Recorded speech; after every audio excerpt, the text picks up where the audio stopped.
Pues bueno, muy buenas tardes ya. Vamos a hablar sobre nuestro reto, que trata sobre un generador eléctrico.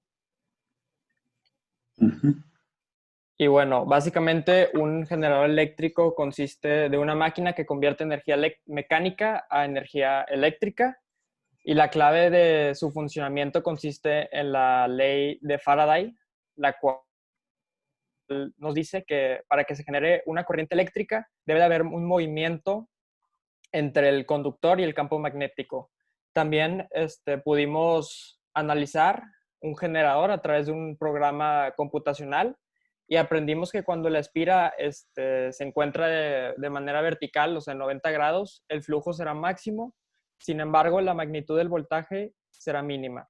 Y cuando la espira esté horizontal, el flujo será mínimo y la magnitud del voltaje será máxima. Bueno, ahora los principios de electromagnetismo. Primero, pues la ley de Faraday. La ley de Faraday establece que para que se genere un voltaje debe haber un movimiento entre el conductor y el campo magnético. La ley de Biot-Savart establece la relación entre los campos magnéticos y las corrientes eléctricas, es decir, que encuentra el campo magnético debido a la corriente. La ley de Ampère permite calcular el campo magnético generando en los alternados de corriente. Y la ley de Lenz ayuda a predecir el sentido de las FEM y las corrientes inducidas. Y bueno, respecto a lo que mencionaban al principio, mi compañero David, de los flujos y los voltajes inducidos, pues ya con el programa que desarrollamos en los entregables 2 y 3, obtuvimos estas son algunas de las gráficas que obtuvimos, tomamos las representativas. La primera se encuentra el flujo, que representa la función de la relación entre el campo magnético y el vector área de la superficie de la espira en este caso, y cómo esta va cambiando como mencionaba David, conforme va girando y cambia la cantidad de flujo que pasa a través de la superficie. Y a diferencia de esta, pues sabemos que por cálculo, sabemos que cuando se deriva una función, la graficación de esta misma, en cuanto a sus máximos y puntos de inflexión, pues va a cambiar, ¿no? Se va como, haría el aspecto de que se desplaza un poco hacia la derecha. Entonces, eso sucede ya que el voltaje inducido, pues se calcula por la derivada del flujo magnético en función del tiempo o del cambio en la rotación de la espira, y por eso es que en un principio vemos que en un tiempo cero, cuando la espira está acomodada de tal forma que el flujo es máximo, por el contrario, en un tiempo cero, el voltaje máximo, el voltaje inicial vendría siendo de cero. Y ya por último, pues bueno, aquí tenemos cómo se va alternando y por eso se llama alternador, va alternando los voltajes, y aquí se muestra una gráfica de corriente directa que sería muy similar a una de voltaje inducido de corriente directa. Bueno, estos son los resultados que obtuvimos del estudio paramétrico. De hecho, sacamos 4 gráficas, pero pues estas son las dos principales y ahorita explico por qué. Como ven, es el voltaje. Bueno, es el área de la espira contra el voltaje y el número de espiras contra el voltaje. Y pues esto lo seleccionamos así para alcanzar los 115 voltios de voltaje RMS que nos pedía el reto. Creíamos que eran las opciones más viables porque al observar la de rotaciones por minuto y la de campo magnético, pues rotaciones por minuto al hacer los cálculos tendrías que tener una velocidad de 1098 aproximadamente rotaciones por minuto, y pues esto implica proporcionar más energía y pues eso no es lo más eficiente. Y en el caso del campo magnético, pues tendría que ser un campo de 15 teslas, lo cual no es factible. Analizando esta gráfica, que es una gráfica en 3D que pone en relación el campo magnético, las revoluciones por minuto y el voltaje, vimos simplemente que hay una relación directamente proporcional entre el campo magnético y las revoluciones por minuto con respecto al voltaje, ya que se puede ver en la gráfica que en cuanto una de esas variables crezca, el voltaje va a crecer también. Siguiente. Bueno, ¿cómo lo relacionamos con los principios? Simplemente viendo la ecuación del voltaje inducido podemos ver que existe una relación directa entre todas las variables que están en la ecuación, ya que todas multiplican para encontrar el voltaje inducido, y con las gráficas pudimos observar visualmente esta relación directa que existe entre esas variables. Y ya sería todo.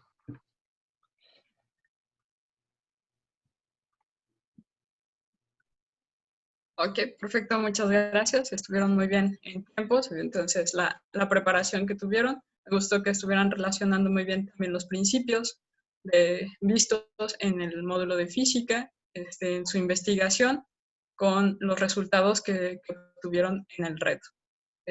¿Algún otro comentario, maestros, previo a la entrevista? Está bien, sí. Muy bien. Okay. Entonces, bueno, iniciaremos la entrevista. No sé si gusta comenzar, profesor Lomas. Bueno, buenas tardes. Quiero hacerles una pregunta. En este reto han estado hablando de campo magnético. Si yo deseo medir el campo magnético de un imán, ¿qué instrumento debería yo de comprar?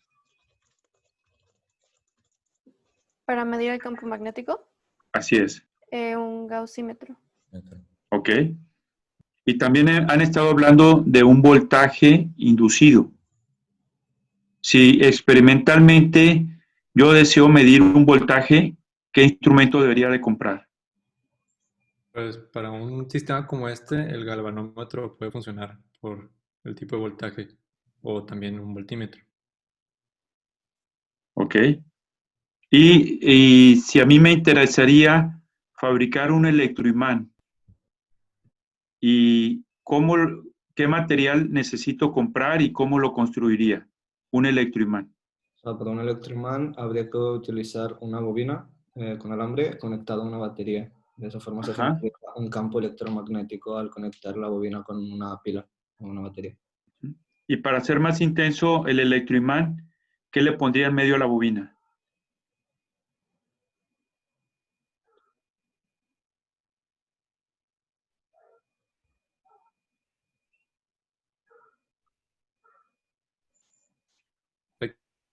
Quiere decir que el campo magnético que libere sea mayor. Sí, para tener un campo magnético más intenso, con la pura bobina tengo un campo magnético.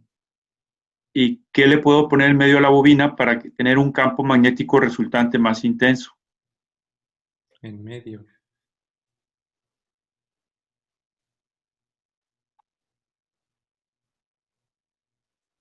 Pues lo que se me ocurre por la función, más que, no Ajá, sé si algo en medio, no sé si el que sea un aumento en el número de espiras. ok. Entonces, el electroimán se fabrica solamente con una bobina. Y bueno, el movimiento de...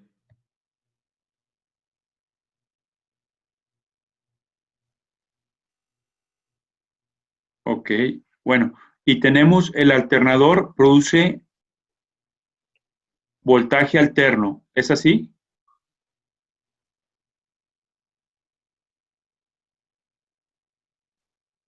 Y esa energía quisiera ponerla en una batería. ¿Lo podría hacer de manera directa? No, no se podría. No. No, tendría que convertirse a directa, ¿no? Exactamente. Entonces, de alterno lo paso a directo, ya en forma de voltaje directo lo mando a la batería. ¿Sí está bien? Sí. Ok, ahora si tenemos un alternador, ¿cómo le puedo medir la potencia eléctrica que entrega el alternador? ¿Cómo le haría para mí la potencia eléctrica?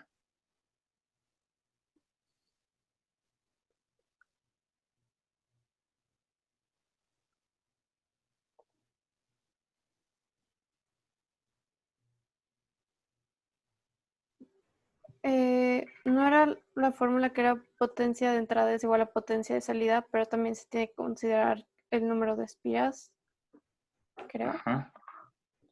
Y también había un error de 10 a 15% o 5 a 10%. Sí, eso es en los transformadores, ¿verdad? Ah, ok. Sí, pero ¿cómo le medimos la potencia que produce el alternador? Medir en cuanto a un aparato o calcularlo, dice. Pero medirlo, Elementos físicos. sí.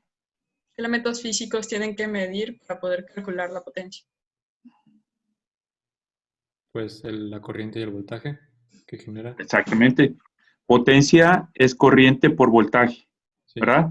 Entonces medimos el voltaje y luego medimos la corriente y el producto de voltaje por corriente nos daría la potencia, ¿verdad? Y en dónde podemos hacer uso de un alternador. ¿Qué aparato, qué dispositivo o dónde creen ustedes que se use un alternador? En un vehículo motorizado. En un vehículo, ¿verdad? ¿Y en dónde más podría usar un alternador? En una, pues ya sea como para generación de energía de las fuentes eólicas, por ejemplo. Exactamente, ¿verdad? Ah. Un generador eólico es un elemento que convierte la parte de la energía cinética al aire en energía eléctrica, ¿verdad? Ujú. Y ese generador eólico sí sigue siendo un generador eléctrico, ¿verdad? Muy bien, muchachos. Maestras, si quieren hacer algunas preguntas.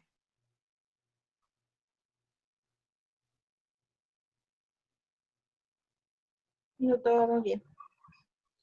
Ok, bueno, pues nada más, ¿cómo fue que se organizaron cuál fue la estrategia para realizar este proyecto, para alcanzar el reto? Pues Bueno, no sé si alguien más quiera ajá. decir.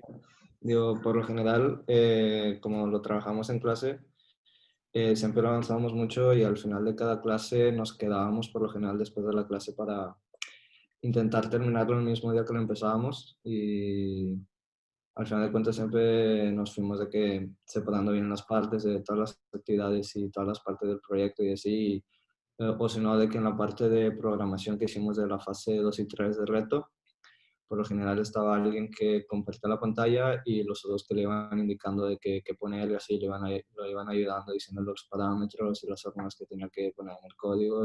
Pero por lo general hacíamos todo el mismo día que entregaba la actividad, o bueno, el avance. Ok, perfecto. ¿Hay más que añadir algo? ¿No? ¿Todo bien?